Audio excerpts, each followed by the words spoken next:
आस्वादनेर विषय भक्त भगवानेर मिलन। जे भक्तेर कथा आमरा जानबो मा तिनि हच्छेन मस्त बड़ जमीदार। कत सुख कत शांति कत आनंद तार जीवने, किन्तु सेई जीवने सुख दुख सर्वस्व परित्याग करे कृष्ण धने धनी हबेन बोले, गोविंद धने धनी हबेन बोले जीवने सबकिछु फेले दिए चललेन सार बस्तुर सन्धाने। ता सेई मुर्शिदाबाद जिलार बड़ जमीदार गंगा गोविंद सिंह, तार छेलेर नाम प्राण कृष्ण सिंह, तार छेलेर नाम कृष्णचंद्र सिंह। এই যে কৃষ্ণচন্দ্র সিংহ ঠাকুর দাদা মানে গঙ্গা গোবিন্দ সিংহ আদর করে নাম দিয়েছিল লালা। কিন্তু তার ভাবধারা ছিল একটু অন্যরকম। সে দয়ালু ছিল, একটু মানে মনটা খুব বড় ছিল, হৃদয়টা খুব বড়, কারোর দুঃখ দেখলে সহ্য করতে পারতো না, একটু দয়ালু মনোভাব ছিল। এখন এই উদার মনোভাবের সন্তান জন্ম হয়েছে প্রাণ কৃষ্ণ সিংহের একমাত্র পুত্র। জমিদারি রক্ষা করবার জন্য ভগবান একটা সুপুত্র দিয়েছে তার। এখন ছেলের বয়স হয়েছে 12 বছর। মা একটু মন দেবেন কথার মধ্যে। তা এই 12 বছরের ছোট্ট ছেলেটি একদিন বারান্দায় বসে আছে, আর সদর দরজার কাছে এসেছে একজন পিতা ব্রাহ্মণ, তিনি হচ্ছেন কন্যাদায়গ্রস্ত। তা তিনি এসেছেন জমিদার মহলে জমিদারের কাছে কিছু সাহায্য নেবেন বলে। কিন্তু প্রাণ কৃষ্ণ সিংহ তার একটা আদেশ আছে যে এই মহল থেকে কোনোদিন কাউকে কিছু দান ধ্যান করা যাবে না। এখন দাড়ি যেখানে দাঁড়িয়ে আছে মা পাহারাদার, দাড়ি বলছে শোনো এখানে কোনো দান টান দেওয়া যাবে না, চলে যাও। কিন্তু সেই অসহায় বাবা বারবার বলছে বাবু আমাকে কিছু সাহায্য করুন, আমি কন্যাদায়গ্রস্ত পিতা, আমাকে সাহায্য করুন। বড় আশা নিয়ে বুক বেঁধে এসেছি জমিদার বাবুর কাছে, কিছু আমায় সাহায্য করুন। কে শোনে কার কথা? বারবার বলা সত্ত্বেও যখন শুনছে না তাকে ঘাড় ধাক্কা দিয়ে তাড়িয়ে দিচ্ছে। আর এই ঘটনাটা দেখছে কে? ওই ছোট্ট 12 বছরের ছেলে। দূর থেকে দেখে বলে উঠলেন এই যে দাড়ি, তুমি ওনাকে তাড়িয়ে দিচ্ছ কেন? বাবু আমি ওকে এত করে নিষেধ করছি শুনছে না। এই মহলের একটা নিষেধ আছে, কোনোদিন কাউকে কিছু দান করা যাবে না। ওকে বারণ করছি তথাপিও শুনছে না, তাই বাধ্য হয়ে তাড়িয়ে দিচ্ছি। বলো কি তুমি? এত বড় জমিদার যে, যার এত ধন ঐশ্বর্য এত কিছু যার আছে, সে একজন অসহায় পিতা দ্বারে এসে দাঁড়িয়েছে, তাকে ফিরিয়ে দেবে? যাও, এই নিষেধ আমি মানি না। আমার পিতাকে গিয়ে বলো আমার আদেশ 1000 টাকায় ব্রাহ্মণকে যেন দান করে দেয়। প্রাণ কৃষ্ণ সিংহ কথাটা শুনে মনে মনে বললেন এত বড় সাহস, দুধের শিশু সে আমার বাক্যকে উপেক্ষা করে, এত বড় স্পর্ধা। সোনাদারি ওই ব্রাহ্মণকে 1000 টাকা দিয়ে আমার ছেলেকে জানিয়ে দাও যতদিন সে নিজে রোজগার করতে না শিখবে ততদিন দান করবার ইচ্ছাটুকু যেন আমার কাছে প্রকাশ না করে।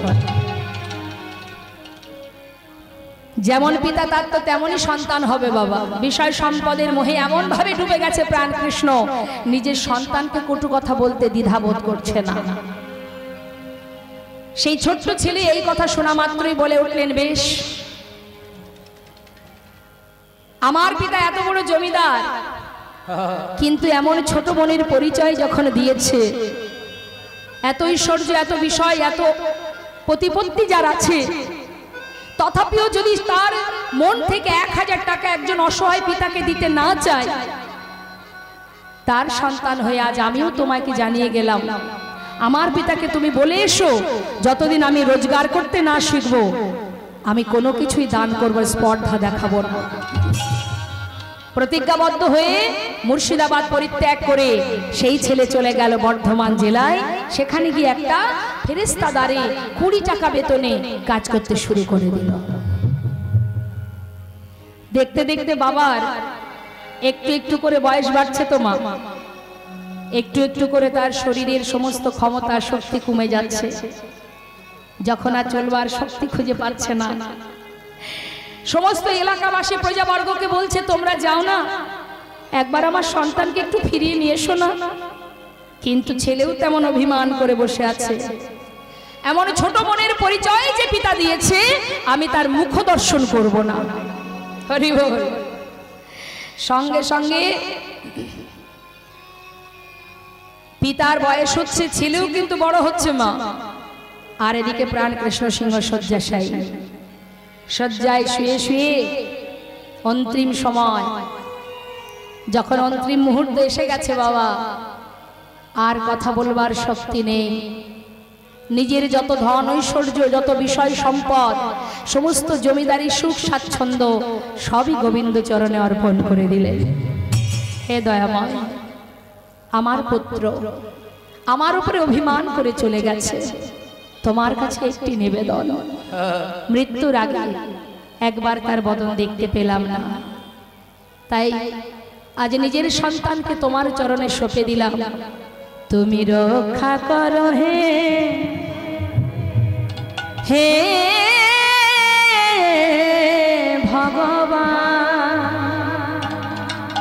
হে জগতে সবই কিছু তোমারই তো দান। বলো এ জগতে সবই কিছু তোমারই তো দান। রক্ষা করো হে তুমি হে ভগবান, এ জগতে সবই কিছু তোমারই তো দান। তুমি আছো হরি বিশ্ব চরাচরে, ওই না তুমি আছো হরি এই বিশ্ব চরাচরে।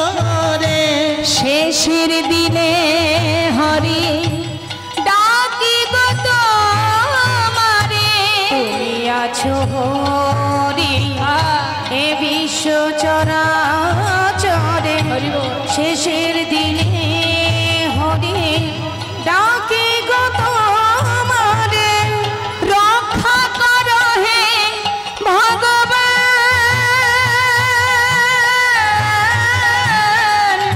রক্ষা করো হে ভগবান, রক্ষা করো হে ভগবান। একবার রক্ষা করো হে তুমি হে ভগবান। বলো এ জগতে সবই কিছু তোমারই তো দান। বলো এ জগতে সবই কিছু তোমারই তো দান। আমরা কখন বুঝি মা কোনটি সার কোনটি অসার? কখন বুঝি? যখন আমাদের অন্তিম সময় আসে। সময় থাকতে বুঝি না। কথা আছে না, দাঁত থাকতে দাঁতের মর্ম কেউ বোঝে না। যতক্ষণ ক্ষমতা থাকে ততক্ষণ কি বলি? এটা আমার, ওটা আমার, ওটা আমার, সেটা আমার। কি গো মা, বলি তো আমার আমার করে মারামারি, হানাহানি, কাটাকাটি, খুনোখুনি কি না হয়ে যাচ্ছে। কিন্তু একবার বিচার করে দেখেছেন সত্যি কি আমার? অনেকে দেখবেন গরব করে বলে, বৈষ্ণব মহাজন বললেন, আমার আমার করে বুঝিতে না পারো আমাতে কি আছে রতন, কোন শক্তি বলে বেড়াই চলি বলে কিসের অভাবে হয় দেহ পতন। দেহের মাঝে আছে প্রাণেরই সঞ্চার, তাহাতেই বলি আমার আমার। আস্তে আস্তে প্রাণ গেলে হবে সবাকার, সব নেশারি সফল। অনেকে বলে যত সময় প্রাণ আছে তত সময় আমার আমার করব, যখন প্রাণ থাকবে না আমার আমার করব না। তা আমার আমার করব যাদেরকে, যদি সে আমার হতো তবে আমার আমার করতাম। আমরা তো জানি কোনটা আমার কোনটা আমার নয়। তা সত্ত্বেও অসার বস্তুকে, অনিত্য বস্তুকে আমার আমার করে লাভ কি? বৈষ্ণব মহাজন বললেন, কাতবকান্তা কাস্তে পুত্র সংসারায় বতিব বিচিত্র। কেমন জানেন মা? সিনেমা হলে আগেকার সময়ে যখন মানুষ সিনেমা দেখতে যেত, পর্দার রংটা কেমন থাকে? হল ঘরে যখন যাওয়া হয়, আগেকার সময় তো আগে হল প্রচন্ড পরিমাণে সিনেমা হলগুলো চলতো, এখন না হয় চলে না, অনেক জায়গায় এখনো চলে। তা সিনেমা হলে ঢুকলে যে পর্দাতে সিনেমাটা হয় মা, সেই পর্দার রংটা কি থাকে? সাদা। আবার 3 ঘন্টা সিনেমা হওয়ার পরে গিয়ে সুন্দর একটা নাটক তৈরি হয়, নাটক আমরা দেখি, রং বেরঙের বিচিত্র নাটক, এত সুন্দর সিনেমা হয় বাবা। অনেক সময় দেখবেন কেউ ওই সিনেমা দেখতে দেখতে এমন ভাবে ডুবে যায় সিনেমার মধ্যে যে দেখতে দেখতে যে সেই চেয়ারে বসে বসে মারামারি করতে থাকে, থাকে না? আছে দেখবেন অনেকে টিভির সামনে বসে বসে একা একা বকে। তার মানে কি, ওর মধ্যে দেখতে দেখতে মোহিত হয়ে যায়, এতটাই গভীর ভাবে ঢুকে যায় যে সে কোথায় আছে, সে টিভির মধ্যে পর্দাতে সিনেমা দেখছে, অভিনয় দেখছে, নাকি সেটা বাস্তবে পরিণত হয়ে যায়। আচ্ছা বলুন দেখি, ওই সিনেমা দেখতে দেখতে 3 ঘন্টা পরে ওই পর্দার রংটা কি রঙিন থাকে? সেই ঘুরে ফিরে আবার সাদাই হয়ে যায়। হরি বল, হরি বল। তা আমাদের সংসারটাও ঠিক তদ্রূপ মা, যেখান থেকে আমরা এসেছি সেখানেই চলে যাব। মাঝখানে যা কিছু করছি আমরা, এই যে 3 ঘন্টা, মানে সকাল দুপুর আর সন্ধ্যা, এই সময়টুকু যে সুন্দর বিচিত্র নাটক আমরা করে যাচ্ছি, এটা হচ্ছে বিচিত্র নাট্য মঞ্চ।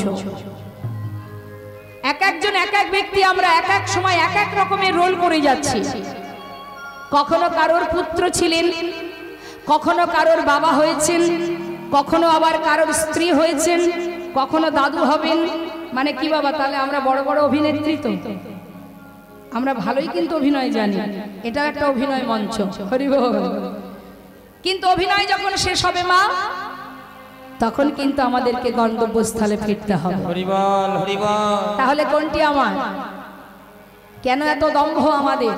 অনেকে বলে না আমার 5টা বাড়ি আছে। সহজভাবে বোঝাচ্ছি, একটু মন দেবেন। গর্ব করে বলে, আমরা বিভিন্ন জায়গায় যাই, আমাদেরকে হাত ধরে ধরে দেখায় বিভিন্ন জায়গা। এই দেখুন দিদি, আমার এখানে বাড়ি আছে, আবার কলকাতায় একটা আছে, বিদেশে একটা আছে, এখানে একটা আছে, সেখানে একটা আছে। আচ্ছা বলুন দেখি বাবা, 5টা বাড়িতে কি আমরা একসঙ্গে থাকতে পারি? থাকি তো একটা বাড়িতে। একটা বাড়ির পুরো জায়গাটা জুড়ে থাকি কি?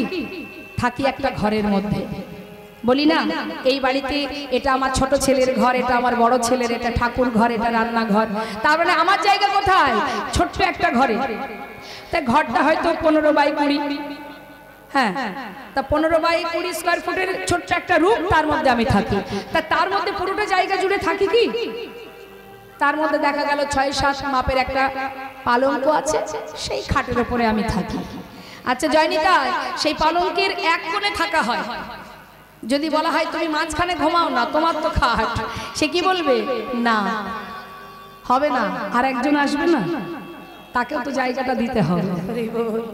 তার মানে পালঙ্কে তো ভাগ আছে। আছে তোমার থাকার জায়গাটুকু কোথায়? মাত্র 3.5 হাত জায়গা। তাহলে এত দম্ভ কিসের?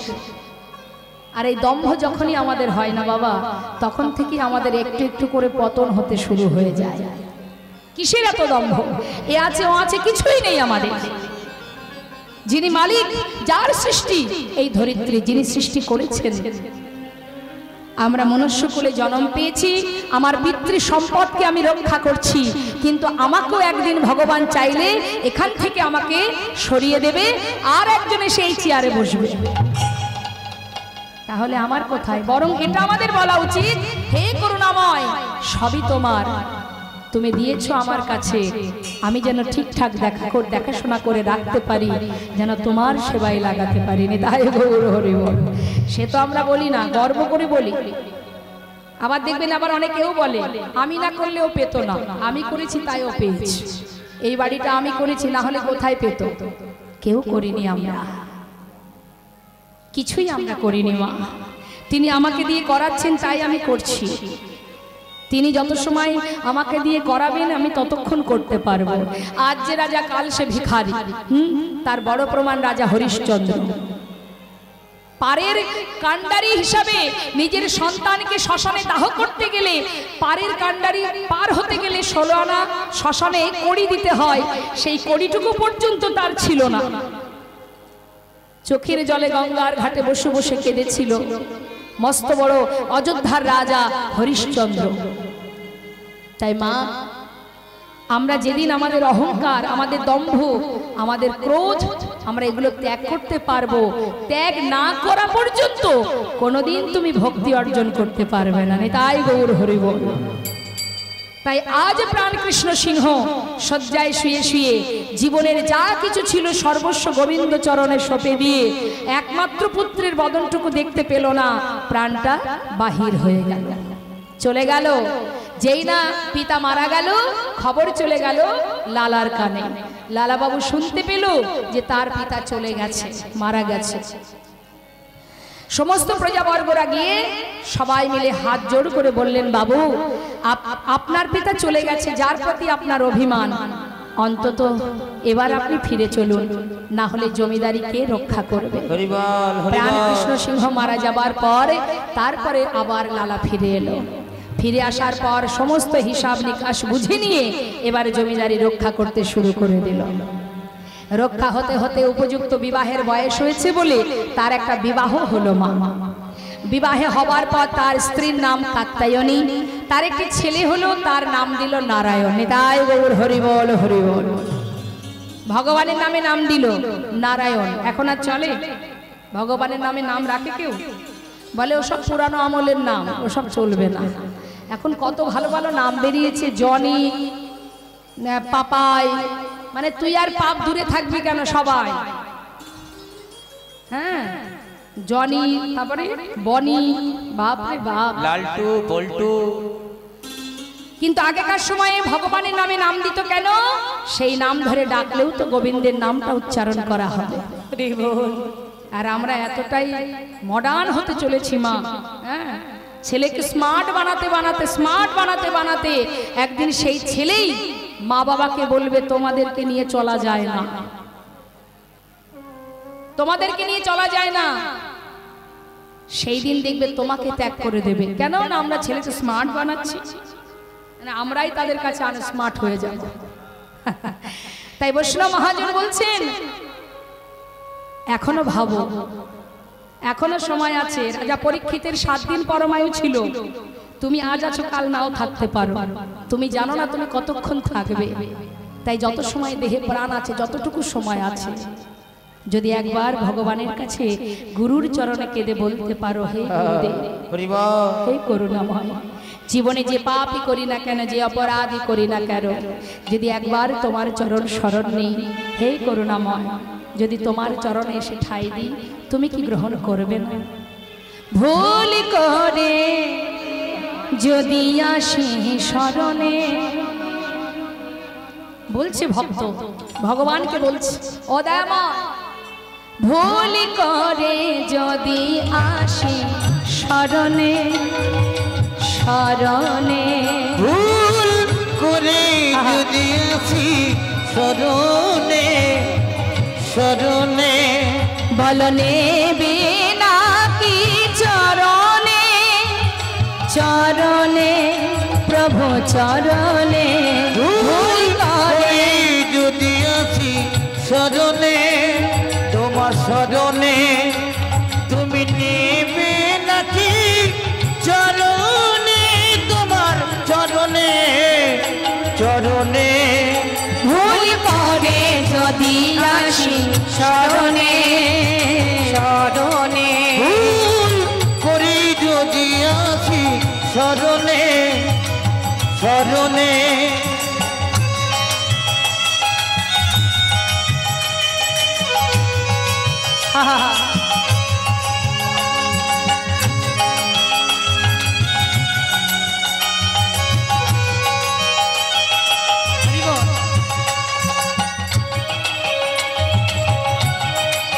হরি বল হরি বল।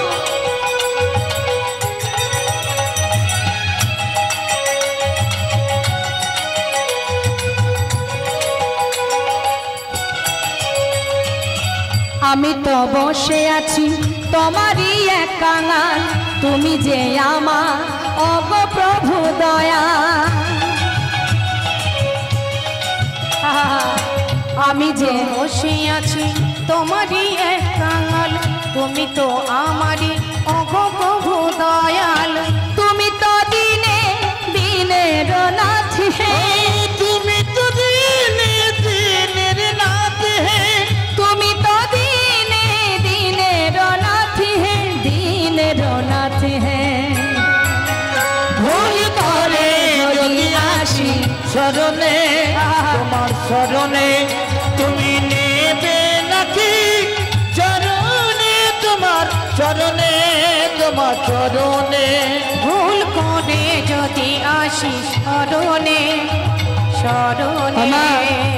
ভক্ত বলছে, হে দয়াময়, আমি দিনহীন কাঙাল, আমি ভজন জানি না, সাধন জানি না, আমি অধম, আমি পামর, আমি বসে আছি তোমার অপেক্ষায়।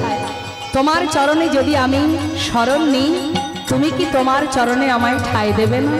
আহা, আরো শুধু তাই নয়, আরো কি বলছে, হে দয়াময়, রাখবে তুমি রাখো আমায় যেখানেতে মরেছি, এ জন্মে পাইব না তোমার কাছে আরজি। রাখবে তুমি রাখো আমায় যেখানেতে মরেছি, এ জন্মে চাইব না তোমার কাছে আরজি। আমি বড় সুখী জন তোমারি দয়াতে, আমি বড় সুখী জন তোমারি দয়াতে, তোমারি দয়াতে ভুল করে যদি আসি শরণে, তোমার শরণে বলে নেবে নাই চরণে, চরণে তোমার চরণে। ভুল করে যদি আসি স্মরণে স্মরণে। ভুল করে যদি আসি শরণে শরণে। যদি কেউ দীনতা প্রকাশ করতে পারে ভগবানের চরণে, যদি দীনতা থাকে মা, ভগবানের প্রতি দীনতা রাখতে পারো, অহংকার না করে, ভগবান বললেন কেউ যদি দুফোঁটা বাড়ি বাড়ি শন করতে পারে, আমি যুগে যুগে সেই ভক্তের চরণে দাস হয়ে পড়ে থাকেন। তাই গৌর হরি বল হরি বল। আজ দেখুন লালা জমিদারি রক্ষা করছে, সন্তান এবং তার একটা পালিতা কন্যা আছে যার নাম সুমতি। সুখের সংসার, আনন্দে আনন্দে দিন কেটে যায়। কিন্তু মা, কখন যে কার জীবনে বৈরাগ্য আসে, ত্যাগ আসে, কে বা জানে, কিভাবে আসে তাও আমরা জানি না। সাধু সঙ্গ সর্বশাস্ত্রে কয়, লব মাত্র সাধু সঙ্গে সর্বসিদ্ধি হয়। এখানেই আছে। আজ আমরা কত সাধু সঙ্গ পাচ্ছি দেখুন, এখানে কত অগণিত ভক্ত আছে যারা কাঙাল হতে পারে, যাদের হয়তো ললাটে তিলক নেই, হাতে জপের মালা নেই, কিন্তু তথাপিও সে ভক্ত। হরি বল হরি বল। দিনের শেষে একবার হলেও ভগবানের চরণ স্মরণ করে তবেই চোখের পাতাটা বন্ধ করে। আমরা তো বিষয় সম্পদের মধ্যে মোহিত হয়ে দিন অন্তে ভগবানের সেবা দেব সময়টুকু খুঁজে পাই না। কিন্তু এমনও জগতে ভক্ত আছে যার বেশ দেখলে মনে হবে না ভক্ত, কিন্তু সে পরম ভক্ত। চোখের জলে বুক ভাসিয়ে কেঁদে কেঁদে বলে, হরি বল হরি বল। আমি জানি না কেমন করে ডাকতে হয় তোমায়। ঘরের কোণে বসে বসে কেঁদে কেঁদে বলে, প্রভু গো, আমি পতিত পাষণ্ড পামর জীব, শুনেছি তুমি নাকি দয়াল, শুনেছি তুমি নাকি কাঙালের হরি, আমার মতো কাঙালকে তোমার চরণে তুমি ঠাই দিও।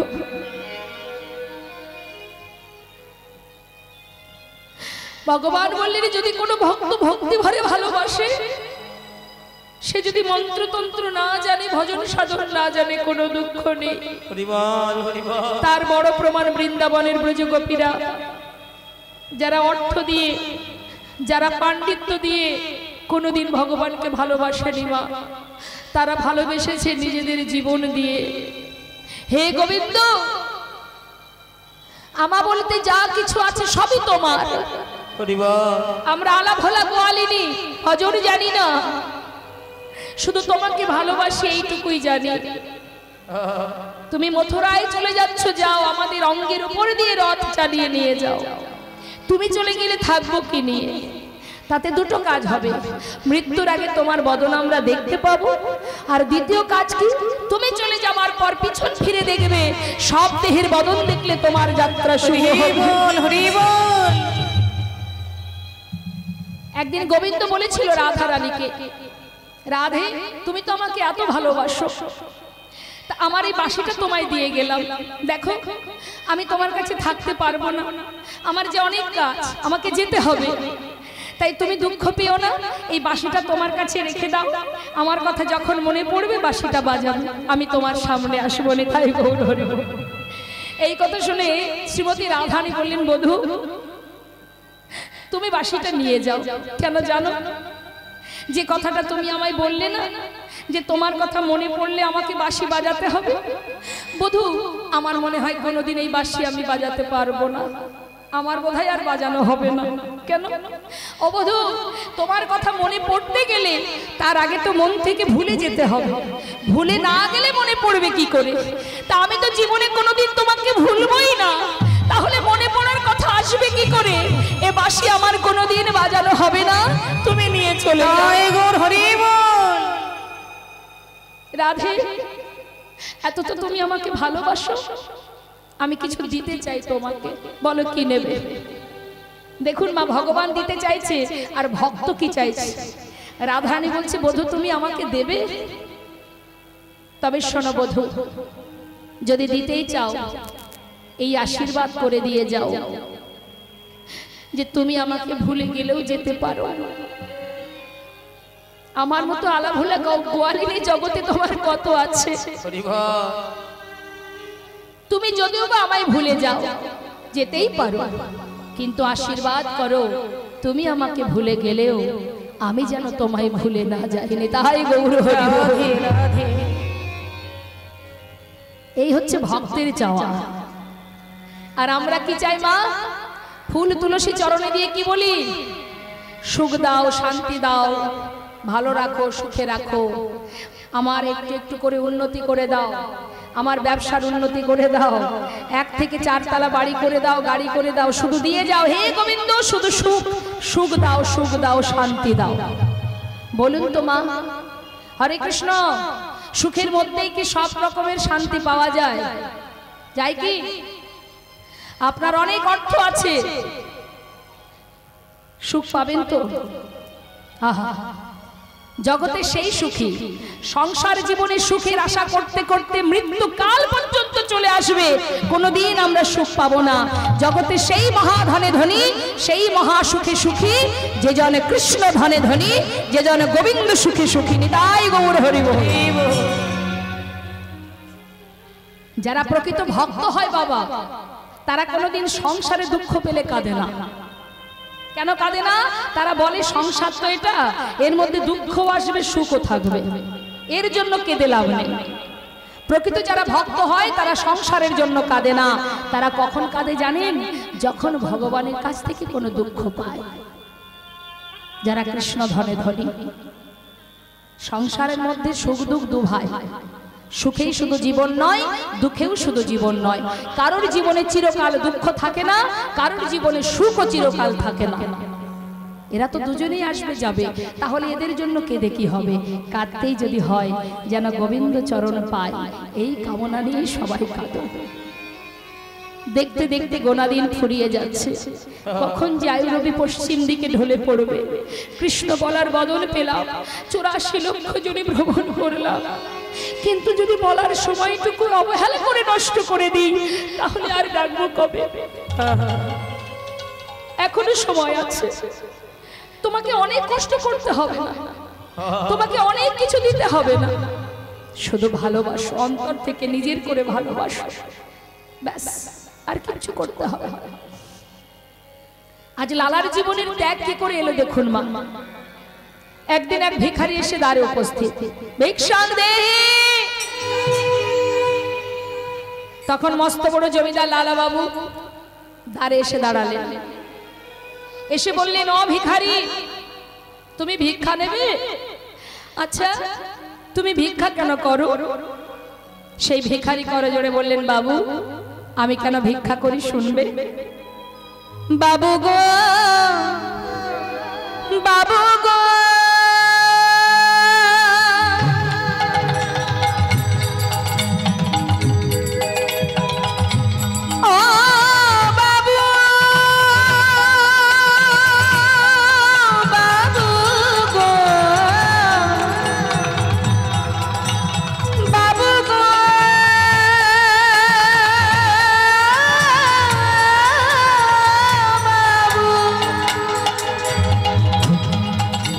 বাবু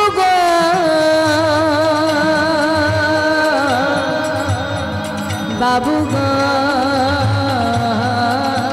বাবু, আমি হলাম দিন ভিখারি।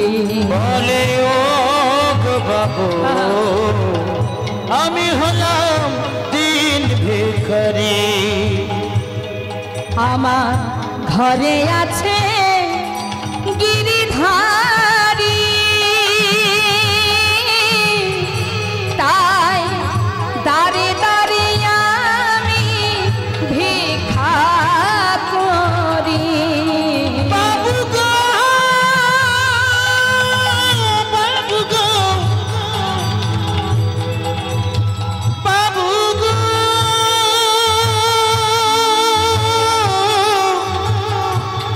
বাবু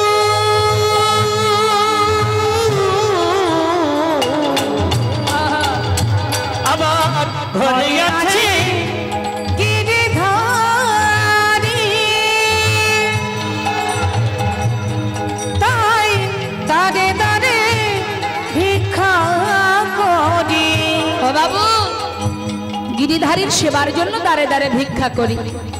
আর ভিক্ষা করে কি করি জানো? শোনো, তারে সেবা দিয়ে পাই গো প্রসাদ। তারে সেবা দিয়ে আমি পাই গো প্রসাদে।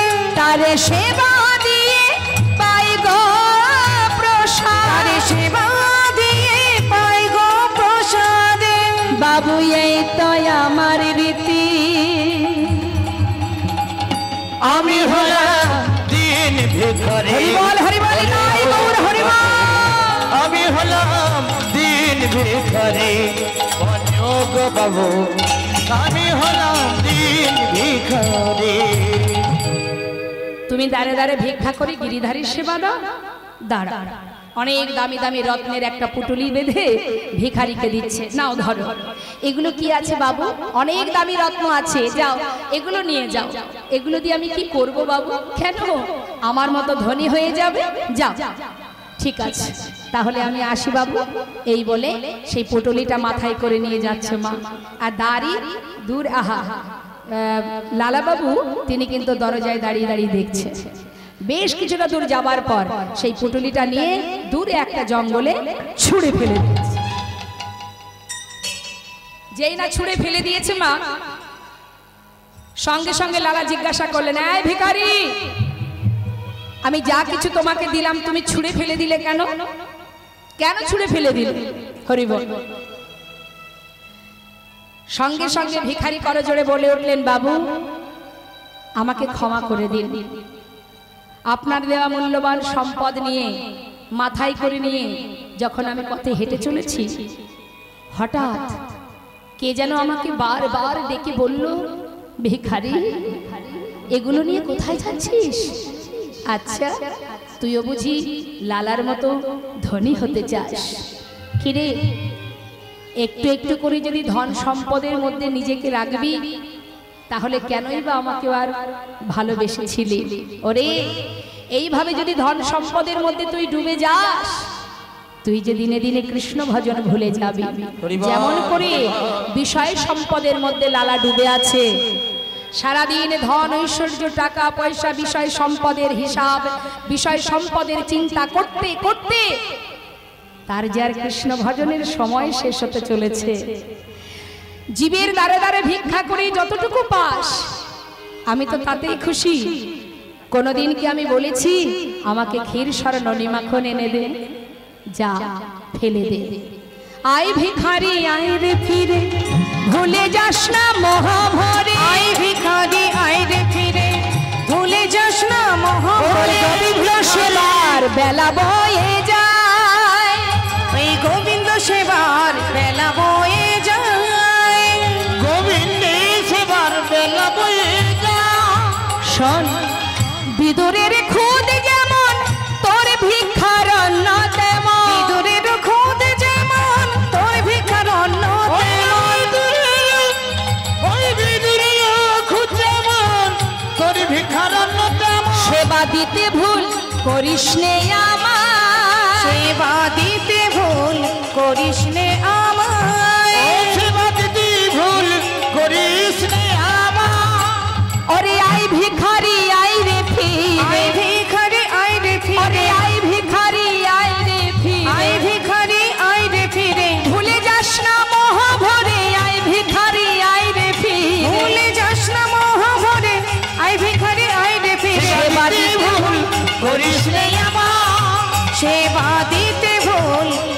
নে আমায়। দেখবেন মা, জীবনে কোনো ভুল পথে গেলে সাধু গুরু বৈষ্ণব যারা, গুরুজন যারা, তারা প্রতিটা মুহূর্ত তোমাকে বোঝায়, শেখায়, বলে যেও না এই পথে। কিন্তু আমরা যদি না শুনি সেই কথা, তখনই কিন্তু আমাদের বিপদে পড়তে হয়, তাই না? যদি কেউ সাধুগুরু বৈষ্ণবের কথা মতো চলতে পারে, তবে কোনোদিন তার ভুল হতে পারে না। আজ ভগবান ইশারা করে বারবার বলছে, ওরে ফেলে দে। কি হবে ওগুলো? তুই দাঁড়ে দাঁড়ে ভিক্ষা করে 5 বাড়ি থেকে 5 মুঠো তন্ডুল ভিক্ষা করে রন্ধন করে আমাকে যেমন দিস, আমি তো তাতেই খুশি। আমরা ভাবি না মা, যার অর্থ আছে তার ভগবান আছে। এটা একেবারে ভুল কথা। অর্থ দিয়ে কি ভগবানকে পাওয়া যায় না? একমাত্র ভক্তি দিয়েই ভগবানকে পাওয়া যায়। যদি ভক্তি ভরে তুমি ভালোবাসতে পারো, সে তোমার কাছে দেখা দেবে। সহজ সরল সুবুদ্ধি দিয়ে তাকে ডাকো। তার জন্য পাণ্ডিত্যের দরকার নেই, তোমার বিদ্যা বুদ্ধির দরকার নেই। শাস্ত্রে বললেন, বেদ বিদ্যাধু কিছু নাহি জানত, সে যদি গৌরঙ্গ করে সার, ঠাকুর নয়নানন্দেতে ভনে, সেই তো সকলেই জানে, সর্বসিদ্ধি করতলে তার। তাই গৌর কি হবে? এই জীবনে যদি কৃষ্ণ নাম করতে না পারি, ভালোবাসতে না পারি, তাহলে আবার আমাদের এই মনুষ্যকুলে, এই যে সংসার জীবন, এই যে পার্থিব জগৎ, এই পৃথিবীতে আমাদের বৃক্ষকুলে, কীটকুলে, পশুকুলে, পিশাচকুলে আবার তো জন্ম নিতে হবে। কৃষ্ণ কৃপা পাবার উপযুক্ত জন্ম হচ্ছে এই মানব জন্ম। এই জন্মে যদি তুমি কৃষ্ণ ভজন করতে পারো, তাহলে তার চরণ পাবে। আর যদি তুমি ভজতে না পারো, তোমাকে আবার এই পিশাচকুলে জন্ম নিতে হবে। তাই তো শাস্ত্রে বললেন, দুর্লভ জনম মানব জনম। তুমি ভাবছো ভগবানকে কি করে ডাকবো, কেমন ভাবে ডাকবো, কিভাবে ডাকলে তাকে পাওয়া যাবে? একদিন দেবর্ষি নারদ বলেছিলেন ভগবানকে, হে প্রভু, একবার বলো না প্রভু, কেমন করে জীব ডাকলে তুমি তার ডাকে সাড়া দেবে? হরি বল। কত সহজ কথা মা। 3 ঘন্টা কীর্তন শুনে যদি কিছু মনে নাও থাকে, আপনারা এই কথাটা মনে রাখবেন। ভগবান তদুত্তরে বলেছিলেন, দেবর্ষি, কেউ যদি একটা ফুল দিয়ে ডাকে, আমি সাড়া দেব। অপ্রভু, যদি ফুল না থাকে তাহলে তুলসী পত্র দিয়ে, যদি সেটাও না থাকে, বললেন তাহলে 1 গণ্ডূষ গঙ্গা জল দিয়ে যদি আমাকে ডাকে, আমি সাড়া দেব। প্রভু, যদি গঙ্গার জল না থাকে, ভগবান বললেন তাতে আর দুঃখ কিসের? এই পৃথিবীতে তার কাছে আমার সন্তান যারা, তাদের হাতে যদি কিছুই না থাকে, আমি প্রত্যেকটি জীবকে 2টি করে নয়ন দিয়েছি। তার মধ্যে একটাই দিয়েছি গঙ্গা, একটাই দিয়েছি যমুনা। তারা তো সংসারের জন্য সারা জনম ধরে কাঁদে, আর আমার জন্য যদি 2 ফোঁটা নয়ন বাড়ি পরিষ্কার করে, মাত্র 2 ফোঁটা। দেবর্ষি, আমি সব সহ্য করতে পারি, কোন ভক্ত যদি আমার জন্য কাঁদে, আমি আর থাকতে পারি না। ভগবানের দুর্বলতা কোথায় জানেন না? যদি কেউ তার চরণের জন্য কাঁদে না, তিনি আর থাকতে পারেন না। এটাই তার দুর্বল জায়গা। যেমন পারে না কারোর অহংকার সহ্য করতে, তেমন পারে না ভক্তের চোখের জল সহ্য করতে। তুমি কাঁদো পার্থিব জগতের সুখ স্বাচ্ছন্দ্যের জন্য নয়, তুমি কাঁদো ধারে চরণ পাওয়ার জন্য। আজ আছি কাল থাকবো না, কি হবে সংসারের কথা ভেবে? কর্তব্য করো, তোমার দায় দায়িত্ব যেটুকু আছে পালন করো। তার প্রমাণ দিয়ে গেছে রাধারানী।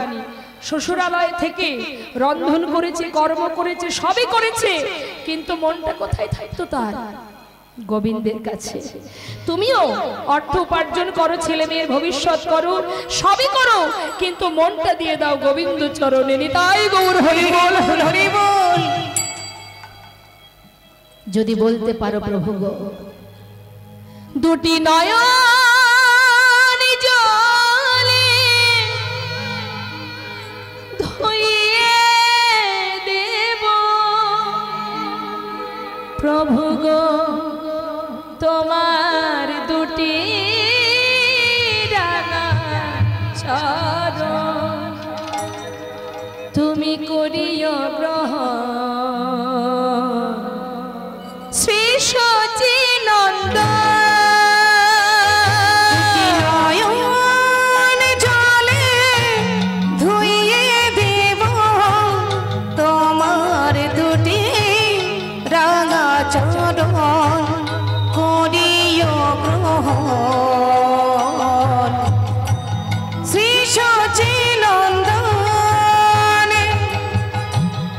না জানি ভজ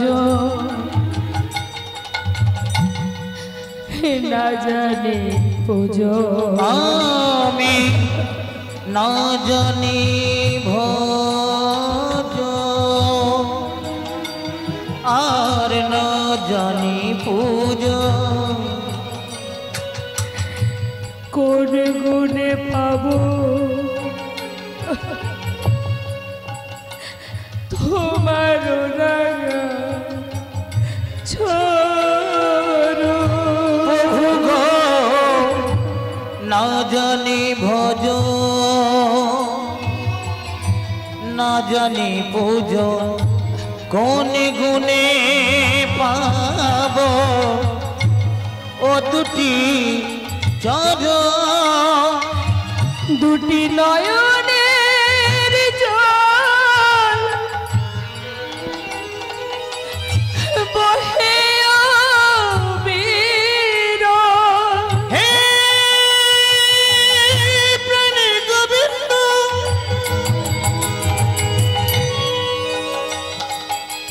তুমি একেবারে কৃপা করো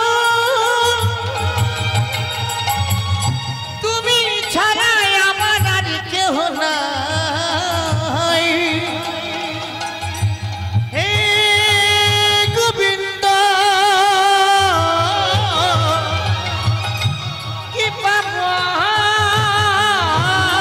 দুটি নয়নের জল বহে অবিরামে। ওগো মানি না বারো শ্রী সচিনন্দ দুটি নয়ন জলে তোমার দুটি রাঙা চরণ করিও গ্রহণ। শ্রী সচিনন্দন শিশুটির নন্দ শ্রী সচিনন্দন।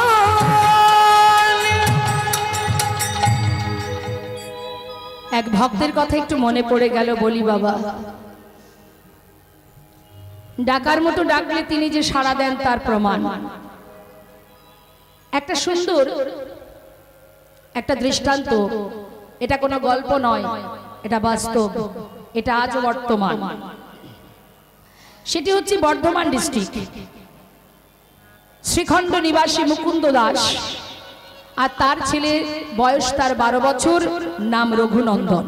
পরিবার দেখুন মা, ডাকার মতো ডাকলে যে সাড়া দেন ভগবান। কেউ যদি মনে করে ভগবানকে পরীক্ষা করব বলে তাকে ডেকে দেখব, হবে না। পরীক্ষা করে কখনো ভগবানকে পাওয়া যায় না। আপনি আপনার সন্তানকে কি পরীক্ষা করেন? সে আপনার কথা না শুনলেও আপনি তাকে ভালোবাসেন। এই হচ্ছে প্রকৃত ভালোবাসার মহিমা। তা ছোট করে বলবো মা, মুকুন্দ দাস একটু কবিরাজি জানতেন বলে গ্রামে কোনো ব্যক্তি অসুস্থ হলে তাকে গ্রামে যেতে হতো।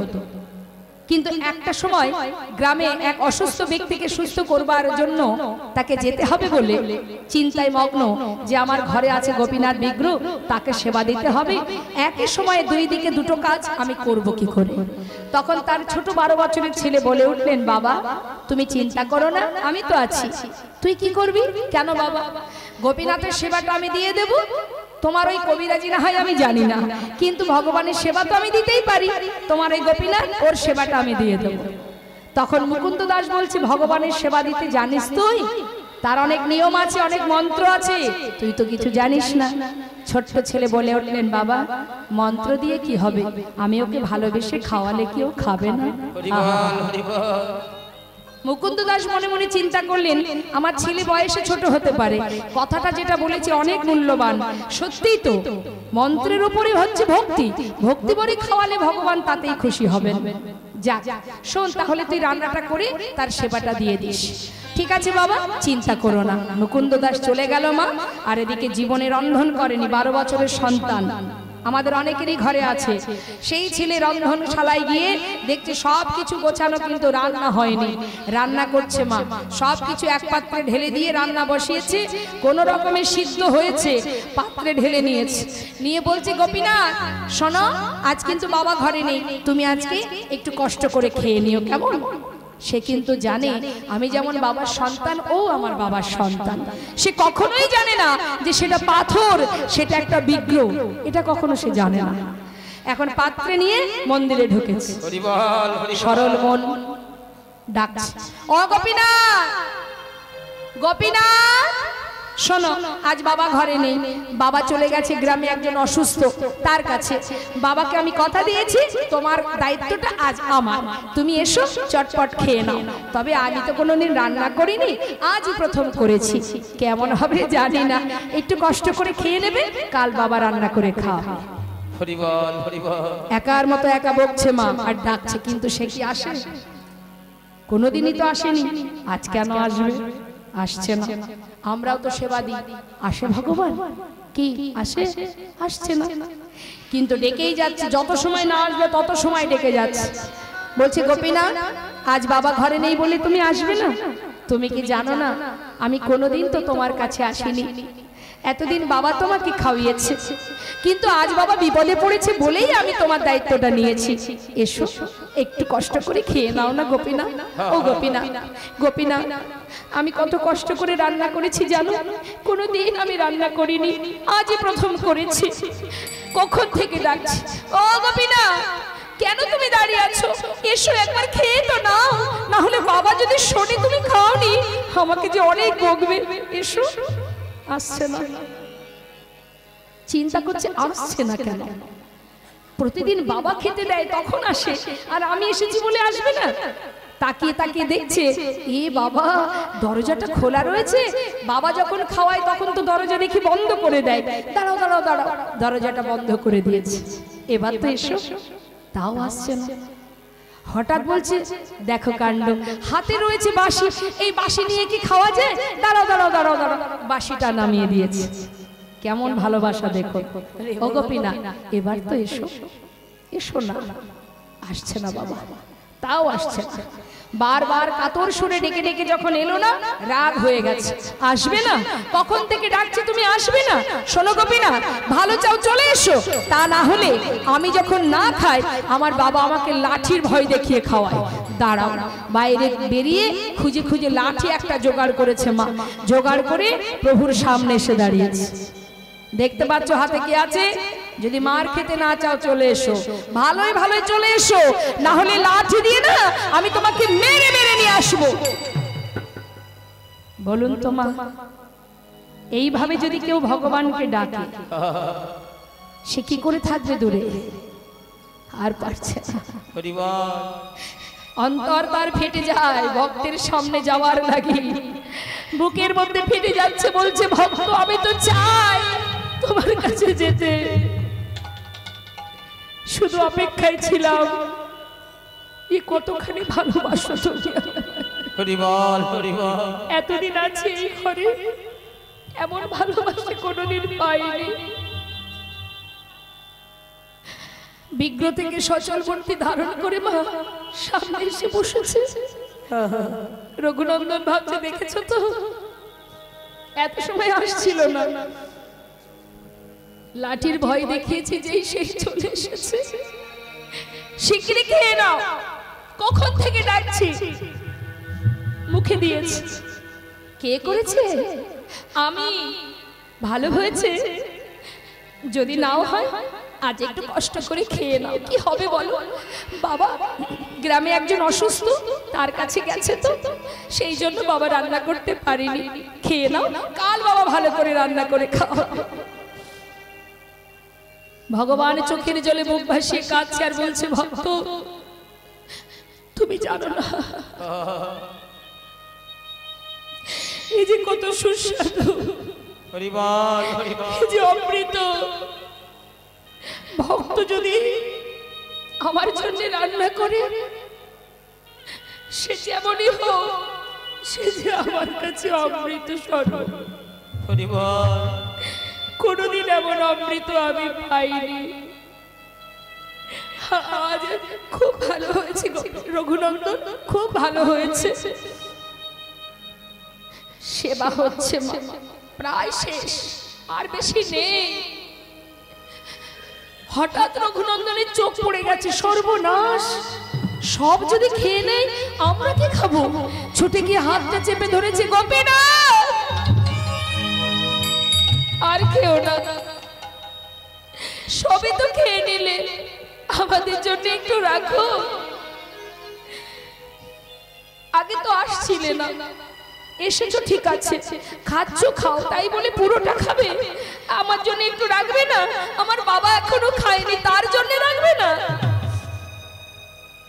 ভগবান বলছে, জানো ভক্ত, আজ না তোমার হাতে রান্না পেয়ে আজ কারোর কথা আমার মনে ছিল না গো। ঠিক আছে, আমার হাতে যেটুকু এটুকু আমি তোমার জন্য রেখে যাচ্ছি, তুমি খেও। বেশি তো ছিল না মা, কোনো রকমে একটুখানি ছিল, মুখে দিয়ে পাত্রটা ধুয়ে তুলে রেখেছে। মুকুন্দ দাস সময় মতো ঘরে ফিরেছে। রঘুনন্দন বাবা, সেবা দিয়েছিস? হ্যাঁ, যাক, আমার বড় কাজটা করেছিস তুই। জানিস আজ আমার অনেক উপকার হলো। হ্যাঁ রে বাবা, সারাদিন কিচ্ছু জোটেনি, বড্ড খিদে পেয়েছে, দে একটু প্রসাদ দে দেখি। বাবা, আজ আর প্রসাদ নেই। প্রসাদ নেই? কেন রে, বাড়িতে কোনো ভক্ত এসেছিল না? না গো না, কেউ আসেনি। ওই গোপীনাথ ও তো সব খেয়ে নিচ্ছিল। ভাগ্যিস আমি হাতটা ধরেছিলাম, আমার জন্য একটু রেখেছিল, সেটা আমি খেয়ে নিয়েছি। মুকুন্দ দাস ভাবছে এটা কি করে হতে পারে? এতদিন আমি যাকে সেবা দিয়েছি কোনোদিন সে খায়নি, আজ আমি ঘরে নেই, আজই খেয়ে নিল। কি করে, এটা কি করে সম্ভব? আমি যে মানতে পারছি না, এ কি করে হতে পারে? মনের সন্দেহটা মনেই থেকে গেল বাবা।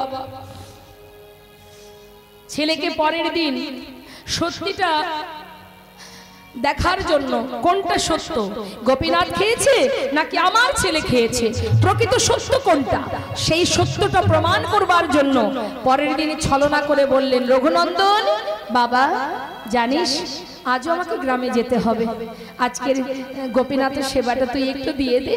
তবে শোন, আজ আর রান্না করতে হবে না, গোপীনাথ তো নাড়ু খেতে ভালোবাসে, তুই আজকে নাড়ুটা ভোগ দিয়ে দে। ঠিক আছে বাবা, তুমি চিন্তা করো না। মুকুন্দ দাস কিন্তু কোথাও যায়নি মা, মন্দিরের পিছনে গিয়ে কান পেতে আছে দেয়ালে। তিনি জানতে চায় আমার ছেলে ছাড়া আর কোনো ব্যক্তি ওই মন্দিরে প্রবেশ করে কিনা। এদিকে পাত্রে নাড়ু সাজিয়ে নিয়ে মন্দিরে প্রবেশ করেছে, প্রবেশ করে ডাকছে, গোপীনাথ ও গোপীনাথ, দেখো আজ কিন্তু আর ডাকবো না, চিনতে পারছো? কাল এসেছিলাম, তাড়াতাড়ি এসো।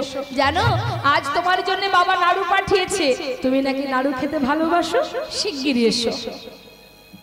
ভগবান পাথর থেকে সচল মুক্তি ধারণ করে পাতা আসনে বসে বলছে, ভক্ত হরি বল, হরি বল। কেউ যদি আমাকে ডাকার মতো একবার ডাকে, আর সেই ডাক যদি আমার কানে একবার পৌঁছে যায়, ভক্ত যদি কোনোদিন আমাকে ভুলেও যায়, সেই ভক্তকে আমি জনম জনম ভুলি না। তোমাকে ডাকতে হবে না, চলে এসেছি। আচ্ছা, আজকে বুঝি নাড়ু করে এনেছো? না গো না, আমি করিনি, বাবা করেছে গো। তুমি নাকি নাড়ু খেতে ভালোবাসো, তাই তোমার জন্য নাড়ু পাঠিয়েছে, শিগগিরই খেয়ে নাও। ভগবান মনে মনে ভাবছে, বাবাই করুক আর যেই করুক, আমার ভক্তের হাতের ছোঁয়া তো লেগে আছে, আমি এতেই খুশি। মুখে দিয়েছে মা, অর্ধেকটা খেয়েছে, যেই না ভালো লেগেছে, এমন সময় পাশে দাঁড়িয়ে আছে রঘুনন্দন। সে ভাবছে কালকের মতো দাঁড়িয়ে থাকবো, আর আজকেও যদি সব খেয়ে নেয়, আজ আর আমি তা হতে দেব না, আজ ও খাবে, আমিও আমার ভাগেরটা খাবো, এই ভেবে একটা নাড়ু তুলে নিয়েছে, খেয়েছে মা কিছুটা। যেই স্বাদ লেগেছে গোপীনাথের মুখের কাছে ধরেছে, গোপীনাথ খেয়ে দেখো কত সুন্দর হয়েছে, আমার বাবা করেছে গো, কত সুন্দর, খেয়ে দেখো। গোপীনাথ চোখের জলে বুক ভাসিয়ে কাঁদছে মা, আর মনে মনে ভাবছে ভক্ত তোমার ওই মুখের এঁঠো আমাকে খাওয়াতে তোমার দ্বিধা হচ্ছে না। কেমন ভালোবাসা,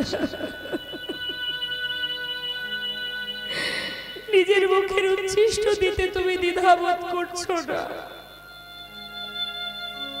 ভগবানের চোখে জল। রঘুনন্দন ভাবছে আমার এঁঠো দিয়েছি বলে বোধহয় কাঁদছে। ও গোপীনাথ কাঁদছো কেন? আসলে আমার ভালো লেগেছে বলে তোমায় দিচ্ছিলাম, আর দেব না, তুমি কেঁদো না। ভগবান ছলনা করে বলছে ভক্ত আমি সেজন্য কাঁদছি না। আমি কাঁদছি কেন জানো?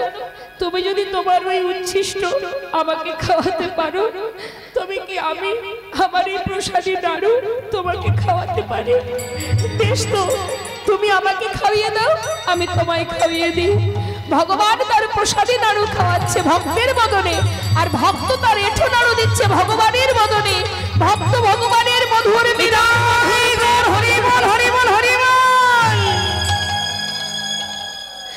মুকুন্দ দাস মন্দিরের পিছনে দেয়ালে কান পেতে বলে উঠলেন কে?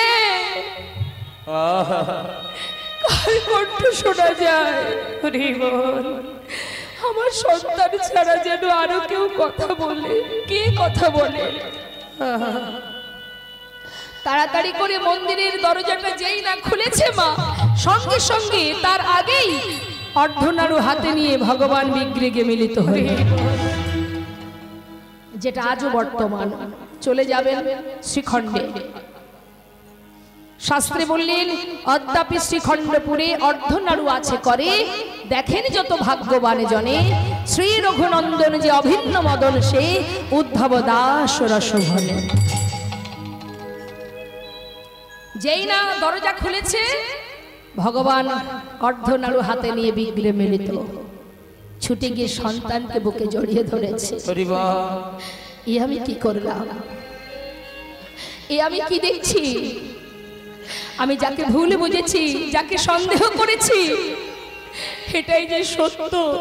সারা জীবন আমি যার সেবা দিলাম কোনোদিন দেখা পেলাম না, আজ আমার সন্তান হয়ে তার দেখা পেল। আমার কোলে আয় বাবা, আমার কোলে আয়।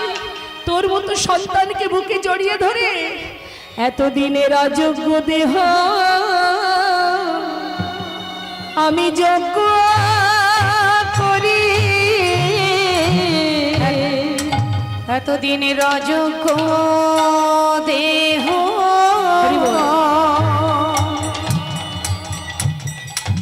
আমি যোগ্য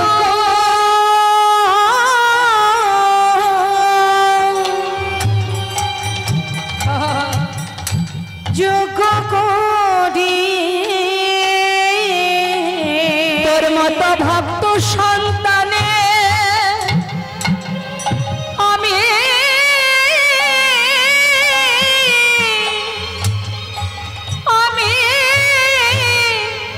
জড়ায়ে ধরে আমার অযোগ্য দেহ আমি যোগ্য করি। তোর মতো ভক্ত সন্তানে করিব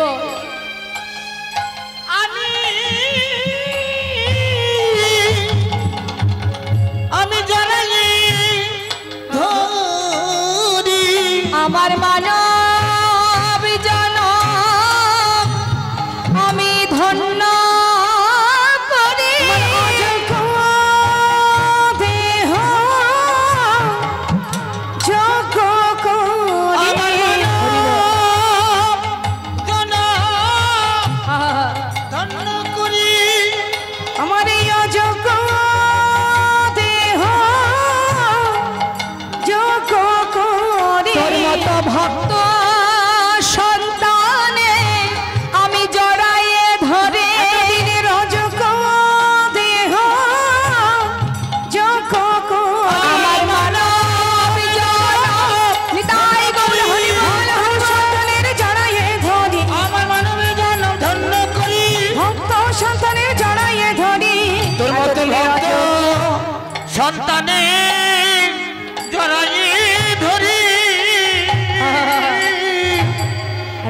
অবতারে সবরই তার উচ্ছিষ্ট কুল সেবা দিয়েছিলেন প্রভু রামচন্দ্রকে। কতটা ভালোবাসলে নিজের বদনে রেঠো দেওয়া যায় ভগবানকে। বিদুরের ঘরে শাকর্ণ সেবা করেছিলেন। দুর্যোধন তো বলেছিলেন এসো রাজভোগ খাওয়াবো, না খেতেই যদি হয় আমি বিদুরের ঘরে সেবা করব। তাই ভগবানের জন্য মা রাজভোগ লাগে না। মা তুমি যেখানে আছো, যেমন আছো, তোমার যতটুকু আছে সেটুকু দিয়েই যদি তুমি ভক্তি ভরে সেবা দাও, চিরতরে যুগে যুগে ভগবান তোমার ঘরে বাধা থাকবে। তাই হরি বল। তাই আজ ভিখারি বললেন বাবু আমাকে বিদায় দিন, আমি চলে যাই। আমি যে কুড়ে ঘরে বাস করি সেখানেই আমার গোবিন্দ ভজন, সেখানেই আমার গিরিধারী। শোনো, তুমি আমার মহলে থাকলে তোমার সমস্ত খাওয়া পড়ার দায়িত্ব আমি নেব। তুমি নিজে কৃষ্ণ নাম করবে আর আমাকে কৃষ্ণ নাম শোনাবে। বাবু আপনার মহলে থাকলে ধীরে ধীরে আপনার মতো অবস্থা আমারও হবে। একটা কথা শুনুন বাবু, ওই মহলে থাকলে, এই বিষয় সম্পদের মধ্যে ডুবে থাকলে কোনোদিন কৃষ্ণ ভজন হবে না। আমি আসি বাবু। চলে গেল মা। এই যে কথাটা বলে গেল, এই কথাটা তার মাথার মধ্যে ঘুরঘুর করছে। তবে কি বিষয় সম্পদের মধ্যে থাকলে কৃষ্ণ ভজন ভুলে যাব? তবে কি গোবিন্দকে ভালোবাসা হবে না? সত্যি তো, এই ধন ঐশ্বর্যের চিন্তা করতে করতে, বিষয় সম্পদের কথা চিন্তা করতে করতে, জমিদারি এত সুখ স্বাচ্ছন্দ্য ভাবতে ভাবতে আমি কখন করব তার নাম চিন্তা করছি।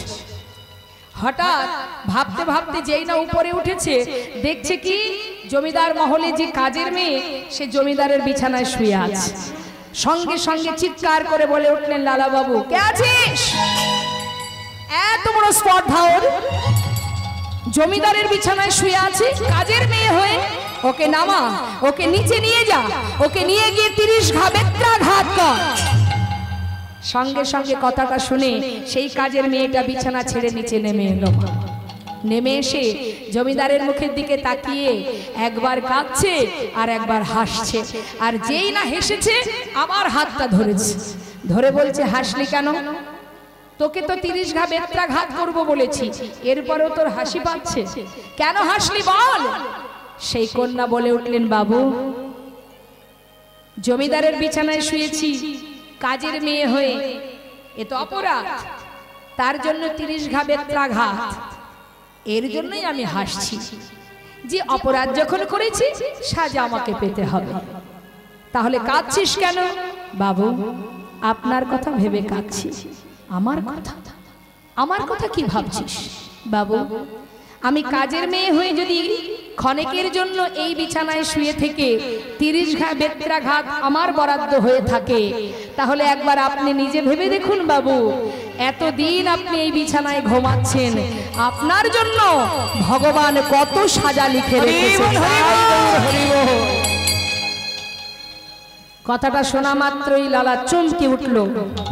সত্যি তো, কাজের মেয়ে যদি জমিদারের বিছানায় ঘুমিয়ে থেকে এতগুলো সাজা 30 ঘা বেত্রাঘাত সহ্য করে, আমি তো এতকাল এই বিছানায় শুয়ে এসেছি, তবে আমার কত সাজা আছে।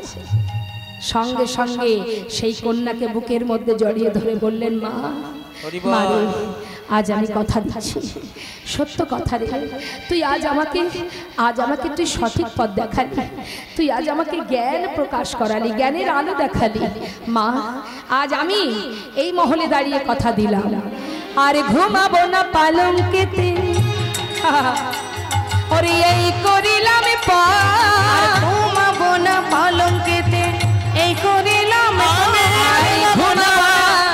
আমি ঘুমাবো না পালঙ্কে, এই করিলাম এ দেহেতে এ প্রাণ আমার থাকবে যতক্ষণ, এ দেহেতে এ প্রাণ আমার থাকবে যতক্ষণ। বলো বলো, এ দেহেতে এ প্রাণ আমার থাকবে যতক্ষণ। আরে ঘুমাবো না পালঙ্কে, ঘুমাবো না পালঙ্কেতে, না না ঘুমাবো না পালঙ্কে, ঘুমাবো না পালঙ্কেতে, এই পণ করিলাম আমি ঘুমাবো না পালঙ্কে, এই পণ করিলাম আমি ঘুমাবো না পালঙ্কেতে। বলো এ দেহেতে এ প্রাণ আমার থাকবে যতক্ষণ, দেহেতে প্রাণ আমার থাকবে যতক্ষণ। পালঙ্ক ত্যাগ করে দিলেন বাবা। মনের মধ্যে একজন নয় দুজনের কাছ থেকে তার জীবনের ত্যাগের সৃষ্টি হতে শুরু হলো। এক ভিখারি, এক কাজের মেয়ে। দেখুন মা কোথা থেকে কিভাবে তার জীবনে ত্যাগ আসে। এবার হলো কি, পালকি চেপে সমস্ত রাজ্য ঘুরে ঘুরে খাজনা আদায় করতে যাচ্ছে, আর সমস্ত প্রজাবর্গকে দেখবার জন্য, দেখভাল করার জন্য যাচ্ছে। সবাইকে দেখাশোনা করবে, সবাইকে দেখবে, আর খাজনা আদায় করবে। পালকি চেপে সারা দিনের ন্যায় জমিদার লালা খাজনা আদায় করে বেলি অবসান কাল। লীলা শুধুমাত্র শোনার নয় মা, লীলা থেকে আমাদের শিক্ষা অর্জন করবার জন্যই লীলা আস্বাদন।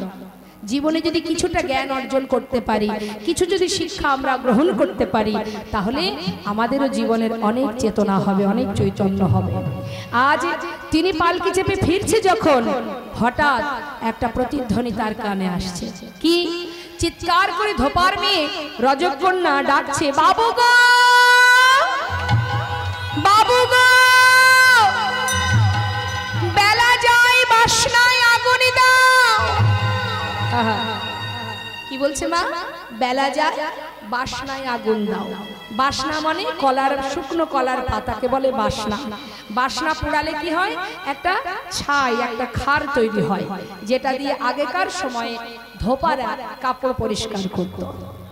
এখন অনেক ডিটারজেন্ট বেরিয়ে গেছে, এখন আর সবগুলো চলে না। তা কন্যা, রজকন্যা তার পিতাকে বলছে, বাবু বেলা যায়, বাসনায় আগুন দাও। কত সুন্দর কথা, জীব শিক্ষামূলক কথা। বাবু গো, বেলা যায়, বাসনায় আগুন দাও। চিৎকার করে ডাকছে। ঠিক সন্ধ্যাগত, আয়ু রবি পশ্চিম দিকে ঢলে পড়ছে। সেই সন্ধিক্ষণে পালকি চেপে ফিরছে লালা। ঠিক সেই সময় যেন একটা বাতাসে প্রতিধ্বনি হচ্ছে তার কানে, বেলা যায়,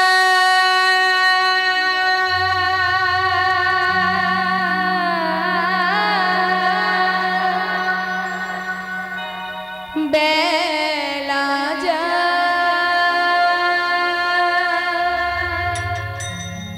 বেলা যায়,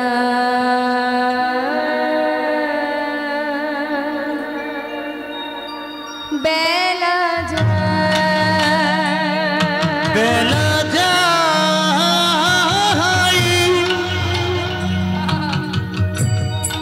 বেলা যায়, যায়, যায়, বেলা যায়, বেলা যায়, বেলা যায়,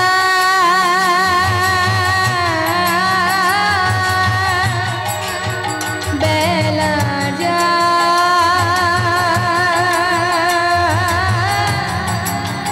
বেলা যায়,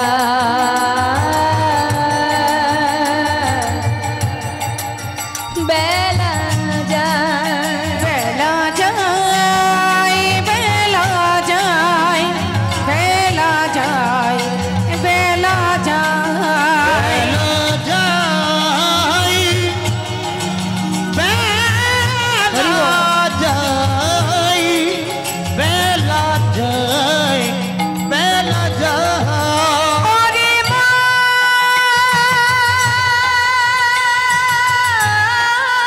রে,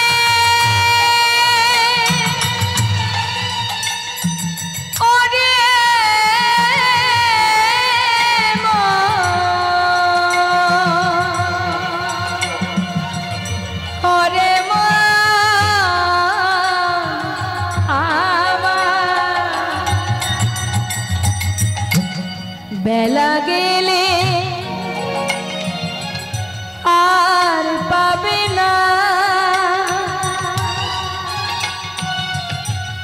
দেখো দেখো আমাদের জীবন বেলা বয়ে যায়, একবার ভাজ ভাজ কৃষ্ণ ভাজ, ওরে পাগল মন রে, হরি বল, হরি বল। ভেবে দেখো কেউ তো কারো নয়, হরি বল, হরি বল।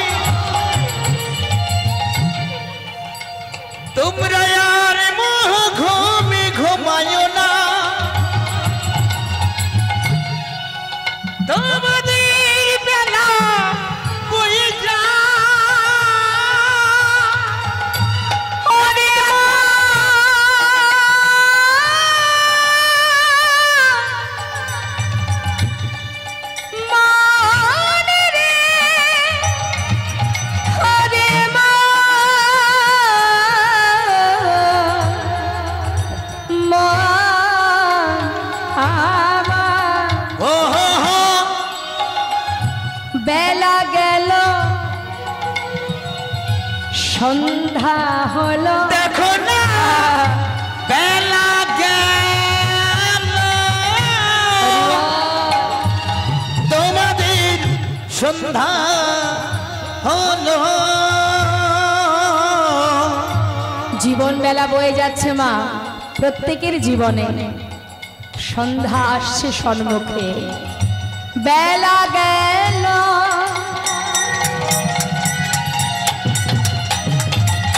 সন্ধ্যা হলো, বেলা গেল সন্ধ্যা হলো, ফিরে এসো বেলা যায়, বেলা যায়, বেলা যায়, বেলা যায়, বেলা যায়,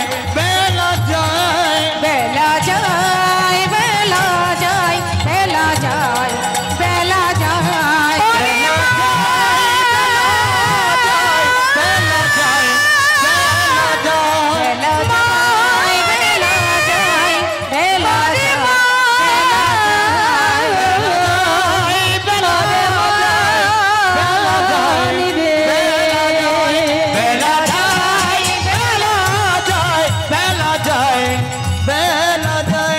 বেলা যায়, বেলা যায়, বেলা যায়, বেলা যায়, প্রতিধ্বনি। বেলা যায়, বেলা যায়, বেলা যায়। বেয়ারা পালকিটা থামাও। পালকি থেকে নেমে সেই কন্যার কাছে গিয়ে জিজ্ঞাসা করছে জমিদার লালা, মা তুই কি যেন একটা বললি, আর একবার বল।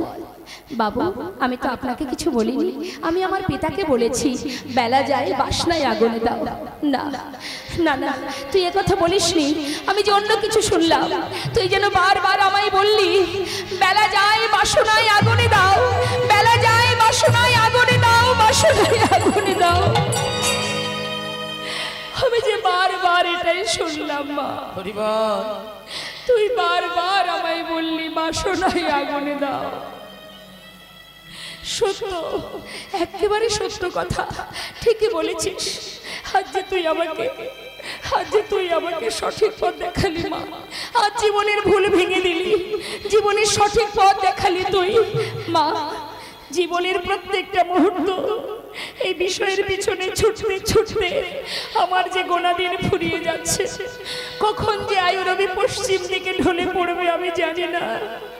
আর যে সময় নেই, জানি না কৃষ্ণ ভজন হবে কিনা, জানি না প্রভুকে ডাকতে পারবো কিনা, তার চরণে জায়গা পাবো কিনা।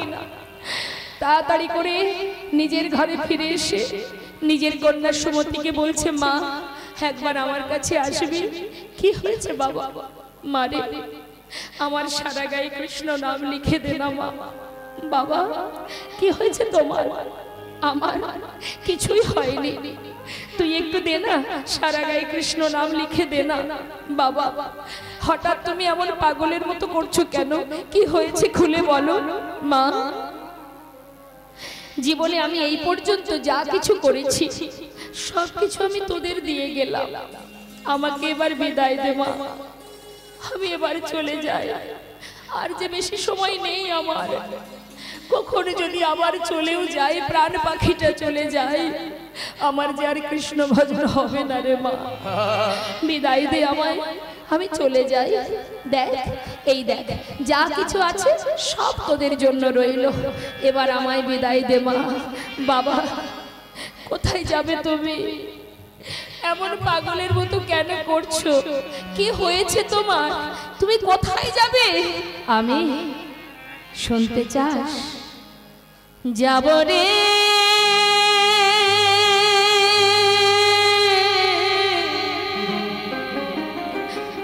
যাব আমি,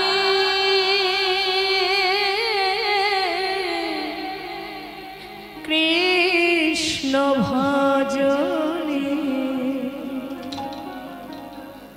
যাব আমি মধুর বৃন্দাবনে।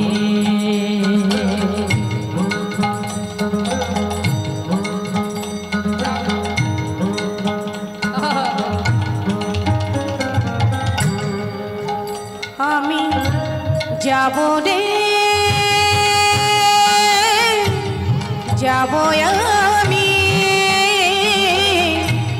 কৃষ্ণ ভজনে,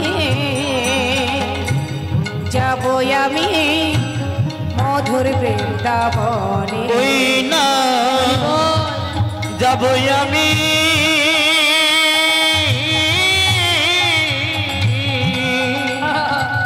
ওই না যাব আমি মধুর বৃন্দাবনে। রইল সাধের জমিদারি, রইল এ ঘর বাড়ি, রইল সাধের জমিদারি, রইল এ ঘর বাড়ি। ওই বৃন্দাবনে চলে যাব সব কিছু ছাড়ি। বৃন্দাবনে চলে যাব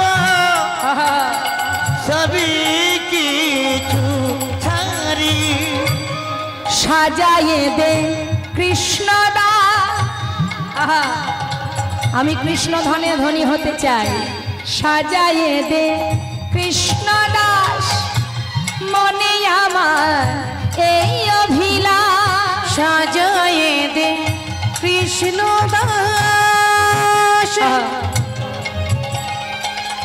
মনে আমার এই অভিলাষ। আমি হব বৃন্দাবনে,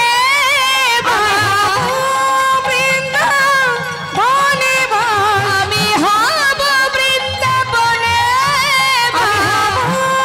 বৃন্দাবনে ওরে এই আশা মনে যাব রে। হরি বল হরি বল হরি বল। ওই না কৃষ্ণ ভজনে যাব আমি মধুর বৃন্দাবনে। ওই না যাব আমি মধুর বৃন্দাবনে।